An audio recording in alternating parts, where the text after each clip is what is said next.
آم کی شہزادی زمل اور ظالم ملکہ کی کہانی۔ بہت عرصہ پہلے کی بات ہے۔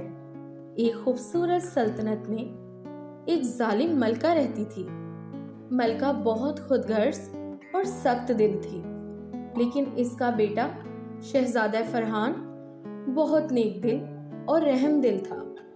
اس سلطنت کے ایک دور دراز گاؤں میں ایک جادوئی آم کا درخت تھا۔ اس درخت پر ہر سال ایک خاص آم لگتا تھا، جس کے بارے میں کہا جاتا تھا کہ اس کے اندر ایک جادوئی شہزادی رہتی ہے۔ گاؤں کے لوگ اس آم کی بہت عزت کرتے تھے اور اسے آم کی شہزادی کہا جاتا تھا۔ ایک دن جب آم پک کر تیار ہو گیا تو گاؤں کے لوگوں نے بڑے اہتمام کے ساتھ اسے اتارنے کی تیاری کی، لیکن اس سال ایک عجیب واقعہ پیش آیا۔ جب آم کو اتارا گیا تو اس میں سے ایک خوبصورت شہزادی نمودار ہوئی۔ گاؤں کے لوگ حیران رہ گئے۔ گاؤں کے ایک بزرگ نے کہا، یہ کیسے ہو سکتا ہے؟ آم کے اندر شہزادی نکلی ہے۔ شہزادی: میرا نام زمل ہے، میں آم کی شہزادی ہوں اور میں اس آم کے درخت کی محافظ ہوں۔ اسی وقت شہزادہ فرحان شکار کرتے ہوئے گاؤں کے قریب پہنچا اور گاؤں کی خوشیوں کی آواز سن کر متاثر ہوا۔ جب وہ گاؤں کے اندر پہنچا تو اس نے آم کی شہزادی کو دیکھا اور فوراً اس کی خوبصورتی اور معصومیت پر دل دے بیٹھا۔ شہزادہ فرحان نے کہا، آپ کون ہیں اور یہاں کیا کر رہی ہیں؟ شہزادی زمل نے کہا، میرا نام زمل ہے، میں آم کی شہزادی ہوں اور میں اس آم کے درخت کی محافظ ہوں۔ شہزادہ فرحان نے کہا، آپ بہت خوبصورت ہیں، کیا آپ میرے ساتھ محل چلیں گی؟ شہزادی زمل نے شہزادہ فرحان کی نیک دلی اور محبت کو محسوس کیا اور اس کے ساتھ جانے کا فیصلہ کیا۔ جب شہزادی اور شہزادہ محل پہنچے تو ملکہ نے شہزادی کو دیکھ کر اپنے دل میں حسد محسوس کیا۔ ملکہ: یہ کون ہے؟ یہ کون ہے فرحان، اور تم کیوں یہاں لے کر آئے ہو؟ شہزادہ فرحان نے کہا، ماں، یہ آم کی شہزادی زمل ہے اور میں اس سے شادی کرنا چاہتا ہوں۔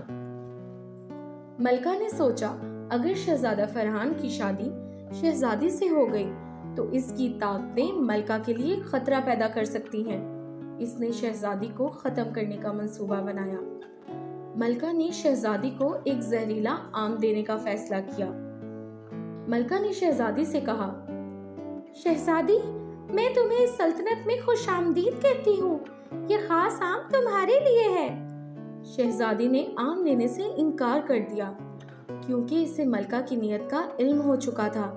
اس نے دعا کی اور جادوئی آم کے درخت سے مدد طلب کی۔ اسی وقت جادوئی آم کے درخت نے اپنی طاقتوں کا استعمال کیا اور ملکہ کو روک دیا۔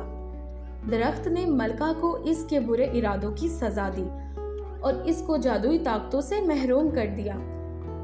ملکہ نے کہا، نہیں، یہ کیا ہو رہا ہے؟ میری جادوئی طاقتیں کہاں چلی گئیں؟ شہزادہ فرحان اور شہزادی زمل نے ملکہ کو معاف کر دیا اور اسے سدھرنے کا موقع دیا۔ ملکہ: میں نے بہت ظلم کیا ہے، مجھے معاف کر دو۔ شہزادہ فرحان اور شہزادی زمل نے ملکہ کی معافی قبول کر لی اور اسے اس کی غلطیوں کا احساس دلوایا۔ شہزادی نے کہا، محبت اور نیکی ہی سب سے بڑی طاقت ہے۔ ملکہ نے اپنی غلطیوں کا اعتراف کیا اور اپنی باقی زندگی لوگوں کی خدمت میں گزارنے کا فیصلہ کیا۔ شہزادہ فرحان اور آم کی شہزادی زمل کی شادی ہو گئی۔ دونوں نے مل کر سلطنت کو خوشحال اور پرامن بنانے کے لیے کام کیا۔ گاؤں کے لوگ بھی بہت خوش تھے کیونکہ آم کی شہزادی ان کے ساتھ رہتی تھی۔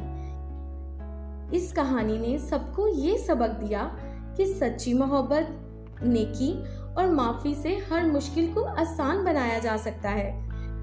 یوں آم کی شہزادی زمل اور شہزادہ فرحان نے خوشی خوشی زندگی بسر کی اور ان کی کہانی آج لوگوں کے لیے ایک زندہ مثال بن گئی۔